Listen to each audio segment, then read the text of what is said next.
Few British singers have dissected matters of the heart over the course of the past decade with quite the aplomb of Paloma Faith. In hits such as New York, Picking Up the Pieces, Can't Rely on You and Only Love Can Hurt Like This, she marked herself out as a torch singer for whom romance often carried a powerful sting.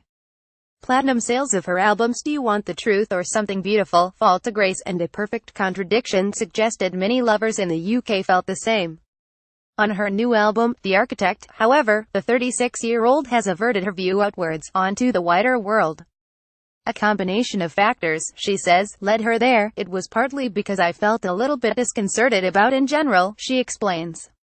The I was raised with was very much observation of the current climate that it was written in.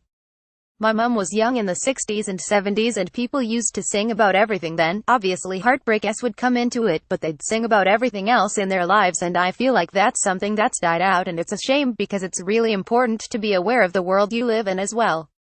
I feel particularly at this moment in time it's even more important because it feels like there's something in the water that doesn't feel quite right. Being pregnant with her first child while writing the S also made her reflective, she says. Thinking about what am I going to teach this person I'm bringing into the world and what's important, how can this child make the world better and feel a sense of responsibility not for themselves but for other people, because I feel like we've had a massive demise in community. Basically I was thinking about qualities that I would want to pass on, like empathy and kindness and understanding and an awareness of oneself within a bigger picture, like I am fortunate because of these things and I am maybe less fortunate because of these things and what can I do about it, rather than just me, and I want this and I want that, which is what it feels like is going on a social level with everyone living on credit and everyone just wanting to own things. It's scary. Changing times also played their part. The increase in the use of the word terrorism, the increase in voices from the underbelly being heard, around the time I started writing was just after the riots that we had in London and around the UK, and it was about asking questions like, why did that happen? You can't dismiss something like that as just young people being crazy. You've got to look back and realize what led to that happening, what's going on. I also feel by default when you become a parent you become less self-obsessed and you look outwards more. The arresting video for Faith's recent top 40 hit Cry Baby depicted a closely controlled society that dealt harshly with signs of emotional vulnerability. The singer feels the world would be a better place if men, in particular, allowed themselves to be more in touch with both their own feelings and those of others. I feel that once you're in touch with your own emotions you start being able to look outwards and see other people have them as well, and you might be able to put yourself in their shoes. I feel not enough empathy goes on. It's strange because I think there's very much a thin line between politics and empathy and all the issues that I'm discussing. It's not a political record, but it does blow over into it because in politics it feels like people are very desensitized and detached away from how their opinions or their votes or how their manifestos affect the individual, and it seems very much numbers-based and not enough about what it is to be a human being, like, how would this feel? How would that feel? And I guess that's what I feel needs to change about politics. I feel even those that argue some of the ideologies that I believe in sometimes seem too egotistical. I feel it would be wonderful to see, and I don't see any evidence of it, a politician or two that's quite high up that isn't using their ego to manifest things. They're actually talking about feelings and deeper principles. Another track features The Guardian commentator Owen Jones talking about the politics of hope, something that seemed to be in short supply in 2016. Faith senses a change is in the air. This is going to may be dramatic, but I feel like we're in a very dramatic time, she says. People didn't realize that it was World War II until it was on their doorstep. I believe that we are in World War III and have been for some time, but because it's not on our doorstep yet, which it will eventually be, we're in denial about it. Also, it's going to be a much slower, longer process now because of technological advancement. We can actually be at war and in a war, but not on our doorstep from afar using drones and all those awful kind of things, and the Internet has a lot to answer for in that sense. I remember once I was at a big conference and I met the man who invented the Internet, Tim Berners-Lee, and I said to him, "You must feel a heavy burden." He said, "Why?" I said, "Because you've invented heaven and hell. You must feel like almost the closest to God that anybody living could feel because it's the worst of people and the best of people and you can't deny either side." He just felt very uncomfortable and sort of shuffled off. He didn't really say anything, and I understand why, because I'm sure not many people pull him up on that, but it is capable of doing terrible and wonderful things, and it's up to you to make it the latter. The Guilty is written from the perspective of a Leave voter in last year's EU referendum who has come to regret the choice they made. Like many, Faith admits to feeling shocked by the result in favor of Brexit. It's one of those things where you surround yourself with like-minded people and maybe exist in a bubble, then you assume everyone thinks like you because everyone that you've surrounded yourself by does.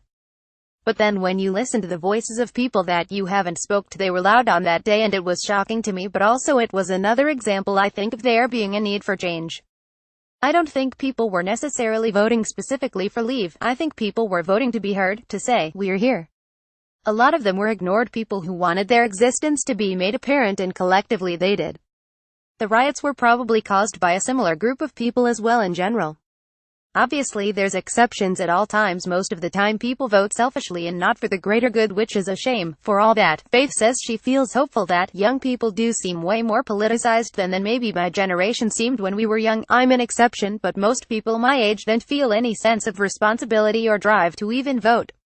I know so many people who don't vote or who pretend to me to vote because they're scared of having their heads bitten off, but I know they don't. I think people are confused. Russell Brand came out and wrote that book, and he was encouraging everyone to vote, and then he admitted that it was a mistake because it doesn't work. But you have to believe it does. In March, Faith will take the album on the road. The tour begins at the First Direct in Leeds, a city with which she feels an affinity.